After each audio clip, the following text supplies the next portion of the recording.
welcome to today's video. In this video I'm going to go through how I made a recent wolf commission, and this is my brand new wolf sculpt. So all new head, still the same little feet though, but a new head. So this is like the first new wolf doll that I made. I'm pretty happy with the way it turned out. This one can take glass eyes, so now I have that option to put glass eyes in the wolf heads, and it's a little bit more realistic this time and has a pretty good gaze as well. I think that's something that my old wolf sculpts was sort of missing out on, was the gaze that wolves have. So I'll be going through how I made it in this video, so if you want to know, keep watching. Okay, so I'm starting off by choosing some glass eyes to put inside my wolf head. So the customer wanted some green eyes, so I'm just going to go over what I have in my collection and pick some green eyes out of that. And then I'm going to go and cast those eyes inside of the resin wolf head, and this is brand new wolf sculpt, so sort of testing out how it is. It shouldn't be much different from the original wolf sculpt anyway, but if you want to learn how I cast my glass eyes inside of a resin head, I have a tutorial available in my shop at creaturesofnat.com. Comes in a zip file and you'll get a PDF and a video. So once that's done and ready to go, I go ahead and paint all the bits that need to be painted. So usually around the eyes, the nose and the mouth. Depending on the color, this one's going to be in black because it is a galaxy wolf. So I wanted the nose to tie into the rest of the body, and also around the eyes I usually do black anyway. So and I'm just using a water-based acrylic paint, and I also prime my resin pieces before I start painting. I have a priming video that you can check out on my channel as well.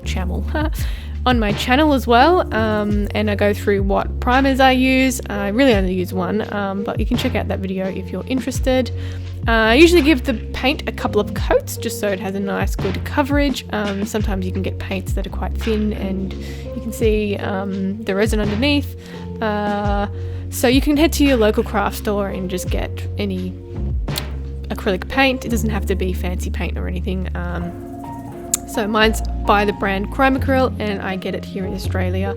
It's pretty available at your local craft stores anywhere. And the same deal with the paws. So this is original sculpture as well that I did, and I just remade the mold because I like the way these paws turned out. So yeah, same deal, I'm just painting it up with the same paint. You don't have to be too careful painting feet because usually you end up covering in fur anyway, so you don't have to be too meticulous with that. Next is the fur. So I'm going to be using a combination of black fur and just a little bit of white, and also a fur that kind of looks like a purple nebula galaxy. So I'm just going to go ahead and draw out my patterns onto the fur, and I've created these patterns myself. I'll be doing a Patreon post about patterns in the future, so if you want to join that, you can head there. It's at Creatures of Nat. I'll have it linked down below, and I'm just using a little chalk pen to just map out where I want to cut. And this fur is like a brand new piece of fur, and it's like huge, so it's really hard to manage sometimes. So this will be the legs and the tail, and this fur I have here, it's like a Mongolian fur. It will be the body. It's supposed to look like a purple nebula. So I thought this fur would be perfect for that. I don't really like to dye the fur or paint the fur because it just ruins the texture of it, and I always try not to do that just because I don't like the way it feels or looks really. So I always try to find fur that will look good. And that little white piece there was going to be the end of the tail. It's the same sort of fur as this black one, the same length. But this fur is like a longish pile luxury shag fur. And you want to use a small pair of sharp scissors to cut your fur. I prefer using scissors. I mean, you can use bigger scissors or a blade or anything, but I've always found that using small scissors is the best to get in between the pile and just cut the backing. But you can use whatever you want, whatever works for you really. And this one has a lot of small little parts, so there's going to be a lot of sewing and piecing together on this one. So this is the nebula type fur. I'm pretty sure it's a Mongolian faux fur, and it has a heap of different colours in it, and it's kind of got like a grey under backing in some areas, so it gives it a nice little tone difference and stuff. So same deal, just cutting out a smaller section of this one because I'm not using too much of it. So this will be the body, and then I'm going to go ahead and sew all of the bits onto it, like the legs and stuff, on the sewing machine. And I prefer to use a sewing machine just because I like how quick it is, and I like how much stronger it is than actually hand sewing things. Because hand sewing, I find that I can't get it as good as a sewing machine, and I don't really like gluing things because I don't like the texture it leaves, and you can never trust glue, especially fabric glue sometimes. So I like to use a sewing machine, and I just have a brother sewing machine. It's nothing special, and it sews it up super quick. I usually just leave the neck area, the back end, and the other parts of the legs open so I can flip the right way around. And then I'll hand sew everything up once everything comes together.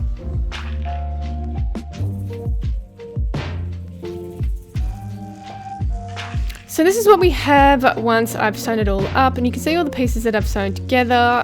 The legs are black and the neck area, and I also have the back end open so I can flip it the right way around.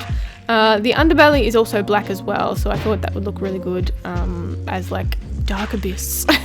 So I'm going to flip it the right way around. It's sometimes a little difficult, but if you find that you have a thick fur, I suggest leaving a bigger opening in the leg area and just using a little wooden tool to push it through, and that way you shouldn't have any problems with that. And this is what we have. So it's pretty fluffy. It definitely needs a trim, but in the meantime I can sort out how big the armature is going to be, and I can start inserting that and attaching all of the pieces.